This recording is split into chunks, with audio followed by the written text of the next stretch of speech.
اور وہ نام جب اپنے مصرے کے اندر مینشن کرتے ہیں تو لکھتے محمد. کیا لکھتے؟ اور اس کا مطلب کیا ہوتا کہ معاذ اللہ محمد ایسے ہیں اور معاذ اللہ محمد ایسے ہیں اور ایسے ہیں اور ایسے ہیں، اور جو بھی وہ کہتے نقل کفر نباشر، وہ جو بھی کہتے تو وہ نام تو استعمال کرنا تھا اور نام تھا محمد. تو ایک دن وہ سارے سر جوڑ کے بیٹھے، انہوں نے کہا بھی دیکھو یہ دیانتداری نہیں ہے، یہ فصاحت اور بلاغت کے اصول کے خلاف ہے، یہ اس ادب اور لٹریچر کے ضابطے کے خلاف ہے. جسے ہم برا کہتے ہیں اسے محمد کیوں کہیں؟ کہتے ہیں محمد اور کہتے ہیں برا. تو یہ تو ہم اپنی ہی بات کی نفی کر رہے ہیں، یہ تو اپنی ہی بات میں تضاد آ گیا ہے. تو دیکھو دو میں سے ایک کام چھوڑ دو، یا انہیں برا کہنا چھوڑ دو یا پھر انہیں محمد کہنا چھوڑ دو. دو میں سے کوئی ایک راستہ کرنا پڑے گا. تو انہوں نے کہا کہ ہم برا کہنا تو نہیں چھوڑ سکتے، وہ تو ہماری دشمنی ہے، عداوت ہے، کلمہ پڑھنے کا تو ارادہ نہیں، مسلمان ہونے کا تو ارادہ نہیں، ہم برا تو کہتے رہیں. تو ایسا کرتے ہیں، ان کا نام بدل لیتے ہیں. تو تعریف کے جو لائق ہو اسے محمد کہتے ہیں اور برائی کے جو لائق ہو اسے مذمم کہتے ہیں. ضم سے مذمم، وہ قابل مذمت ہوا، تو جو برا ہے اسے مذمم بنتا ہے لفظ. تو ہم آج کے بعد ان کو جب شعر میں لکھیں گے تو ہم محمد نہیں لکھیں گے، ہم مذمم لکھیں گے. مذمم ایسے ہیں، مذمم ایسے ہیں، مذمم ایسے ہیں. انہوں نے شعر اشعار لکھے. صحابہ کو پتہ چلا، حضور کی بارگاہ میں آئے، عرض کی آقا اب تو حد ہو گئی ہے، پہلے تو چلو وہ برا بھلا کہتے تھے مگر آپ کا نام تو سیدھا لیتے تھے، تو اب تو وہ نام ہی بگاڑتے ہیں اور نام ہی بگاڑ کے اپنے اشعار بیان کرتے ہیں. تو اب تو حد ہو گئی ہے، اب ہمیں آپ کوئی رہنمائی دیں، ہمارا تو خون کھولتا ہے. میرے آقا نے صحابہ کے جذبات کو سنا اور دیکھا اور مصطفیٰ کے لبوں پر مسکراہٹ مچل گئی. میرے آقا اللہ کے اس انعام پر، اس احسان پر میرے آقا نے ان کو بتایا، کہا کہ دیکھو میرا رب کتنا مجھ سے محبت کرتا ہے، میرے رب نے اب کیسے ان کے شر سے مجھے نکال لیا ہے.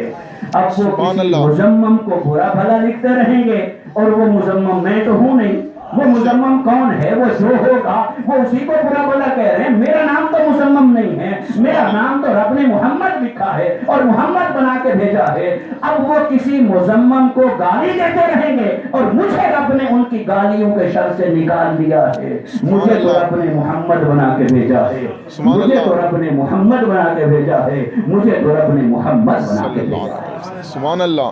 تو یہاں سے ہمیں پیغام کیا ملا؟ پیغام یہ ملا کہ اگر محمد صلی اللہ علیہ وسلم کو مانتے ہو پھر یہ نہیں کہنا کہ یہ کمی ہے، یہ خامی ہے، یہ عیب ہے، کیونکہ وہ تو پھر نام کے ساتھ ہی اس کا کانفلکٹ آتا ہے. تو جب نام کو ہی آپ نہیں مانیں گے تو ایمان کہاں سے آئے گا؟ ایمان تو آقا علیہ السلام کی اوصاف اور صفات کو ماننے سے حاصل ہوتا ہے. تو یہاں سے اللہ نے ایک لکیر کھینچ کر کھرے اور کھوٹے کو الگ الگ کر دیا ہے. فرمایا حبیب حتی یمیز الخبیث من الطیب، میں پاک اور ناپاک کو الگ کر دوں گا، تیرے عاشق اور تنقید کرنے والے منکر کو الگ الگ کر دوں گا، عاشقوں کو اور سب میں کھڑا کروں گا، منکرین کو اور سب میں کھڑا کروں گا. میں نے تیرا نام ہی ایسا بنایا ہے جو تجھے محمد کہے، اپنی زبان سے محمد کہے کر اگر کہے گا کہ دیوار کے پیچھے کی خبر نہیں، وہی اس کا علم اس پر لعنت بھیجے گا. کچھ تو سوچ پہلے. کہتا ہے محمد اور کہتا ہے کہ یہ خامی ہے، کہتا ہے محمد اور کہتا ہے کہ یہ کمی ہے، کہتا ہے محمد اور کہتا ہے کہ یہ عیب ہے. ارے جس ذات میں عیب نہیں اسے محمد کہتے ہیں، جس میں کوئی خامی نہ ہو اسے محمد کہتے ہیں، جو ہر کمزوری سے پاک اور مبرہ ہو اسے محمد کہتے ہیں، جو ہر نقص سے پاک ہو اسے مبرہ کہتے ہیں، ہر کمال جس ذات میں ہو اسے محمد کہتے ہیں، ہر خوبی جس ذات میں ہو اسے محمد کہتے ہیں، جس کے اخلاق میں کمال ہو، جس کی سیرت میں کمال ہو، جس کے اٹھنے بیٹھنے میں کمال ہو، جس کے سونے جاگنے میں کمال ہو، جس کے لباس پہننے اور زندگی گزارنے میں کمال ہو، جس کی مسکراہٹ بھی کمال ہو، جس کا سونا اور جاگنا بھی کمال ہو، جو سرتا پاک کمال ہی کمال ہو اسے محمد کہتے ہیں. سبحان اللہ. سبحان اللہ. ایمان کا تقاضا یہ ہے کہ جب حضور کو مان لیا محمد، پھر زبان کھلے تو تعریف میں کھلے. بس تنقید میں نہیں کھل سکتی. اگر تنقید اور عیب جوئی کے اندر زبان کھلے تو پھر سمجھو کہ وہ محمد ہی نہیں مانتا. میرے آقا کو اللہ نے ایسا نام عطا کیا تو جس نام میں اتنے کمال ہیں اس ذات میں کتنے کمال ہوں گے. ہم ذات کے کمال کو جان نہیں سکتے. ہم تو ہو گئے لفظوں والے, اور لفظوں والوں کو لفظوں کا پتہ, تو حال والوں کو حال کا پتہ. تو ہم نے تو صرف لفظ کی بات کی ہے کہ اس لفظ کو اللہ نے کتنا باکمال بنایا ہے. تو یہ تو لفظ ہے, اور جن اللہ والوں کی اور جن عاشقوں کی نگاہ دیکھتی ہے حسن مصطفیٰ کو, اگلی بات تو پھر وہی جانتے ہیں کہ وہ ذات کتنا باکمال ہے, وہ حسن کتنا باکمال ہے, ان کا ظاہر کتنا باکمال ہے, ان کا باطن کتنا باکمال ہے.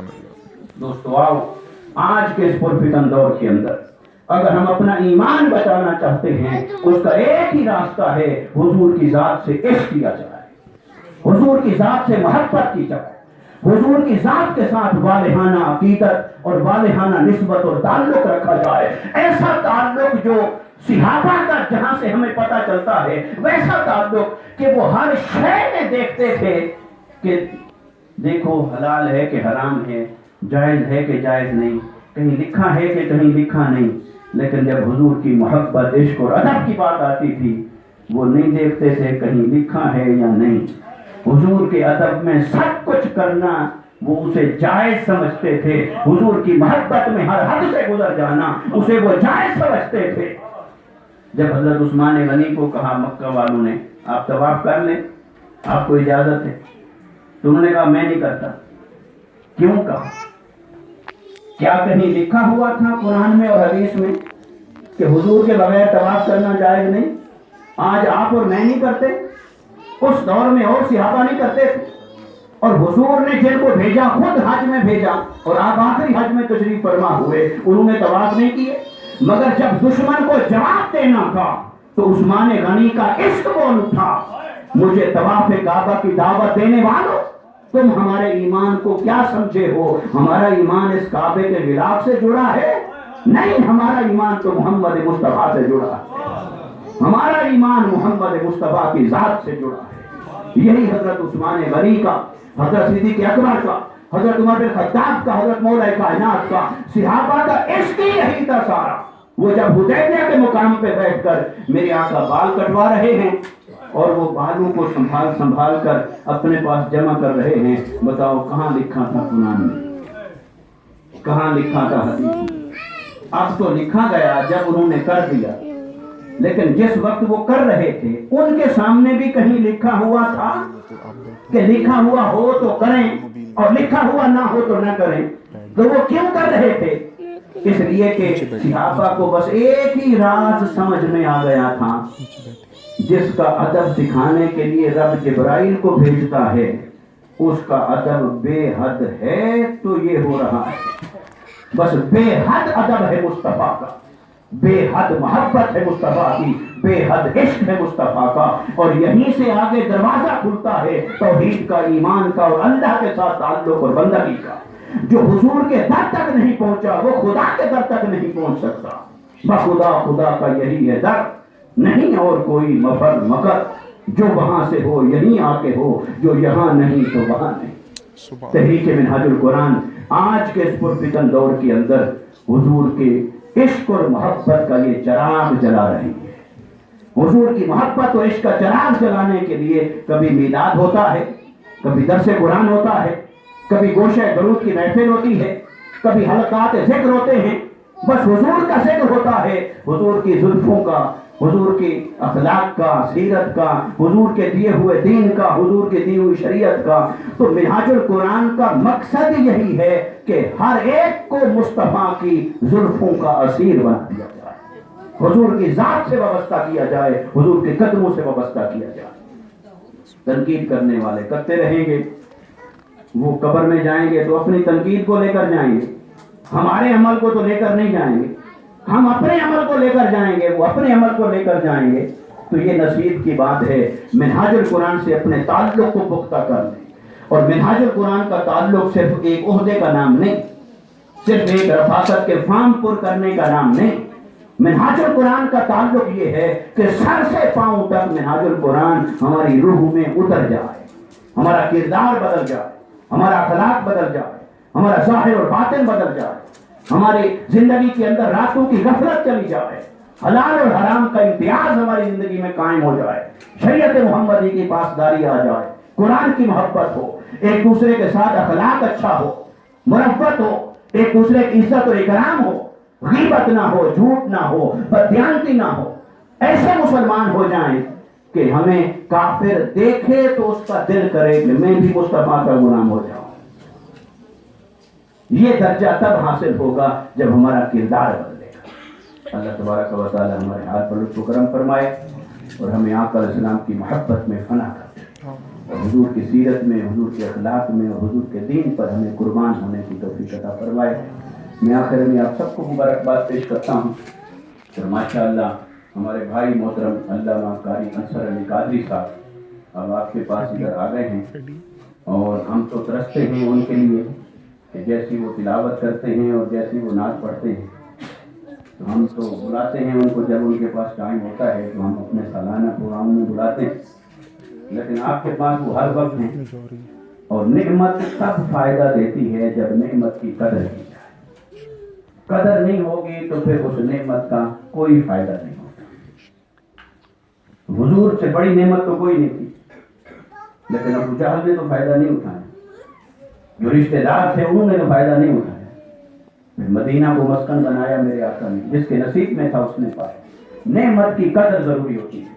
تو آپ ان کے ساتھ وابستہ ہوں اور منہاج القرآن کے ممبر بنیں, اس مرکز کو آباد کریں, اور جیسے مجھے دکھایا ہمارے عاطف بھائی نے اور ہمارے پریزیڈنٹ جو ہیں منہاج القرآن کے محترم حاجی پرویز نثار صاحب وہ ساتھ تھے, جو آپ نے نیا مرکز ابھی لیا ہے تو وہ ہم دیکھ کے آئے. اس لیے دیکھ کے آئے کہ ہمیں اس سے محبت ہے, اور اب آپ نے جیسے اس کو آباد کیا ہے ایسے اس کو آباد کرنا ہے. اور اس کی آبادی کیسے ہوگی؟ آبادی صرف مہینے میں ایک دفعہ آنے سے نہیں ہوگی. میں آپ کو, اگر آپ کو میری کوئی بات اچھی لگی ہے تو اس کا پیغام یہ ہے کہ خود بھی منہاج القرآن میں آئیں, مسجد میں آئیں, جتنا وقت ملے. خود نہیں آ سکتے تو اللہ کی رضا کی خاطر اپنے بچے منہاج القرآن کے حوالے کر دیں. کم سے کم آپ کے گھروں کے اندر قرآن کی آواز آئے, تلاوت کی آواز آئے, حضور کی نعت, حضور کی محبت اور عشق کی مہک اور خوشبو آئے گی وہاں سے. پھر اگر آپ نے اپنی اولادوں کو اس معاشرے میں رہتے ہوئے اگر نہیں بچایا تو آپ نے سب کچھ گنوایا. اگر وہاں پاکستان سے آ کے ہم نے اگر کوٹھیاں بنا لی, پیسے جمع کر لیے, اکاؤنٹ بڑا ہیوی کر لیا, سب کچھ کر لیا, گاڑی ہے, مرآت ہیں, سب کچھ ہے, اگر ایمان دے بیٹھے, چلو اپنا بچا لیا مر مر کے, اور بچوں کا ایمان چلا گیا, آنے والی نسلوں کا نہ بچا, تو پھر ہم نے کیا پایا؟ پھر سب کچھ کھویا ہی کھویا.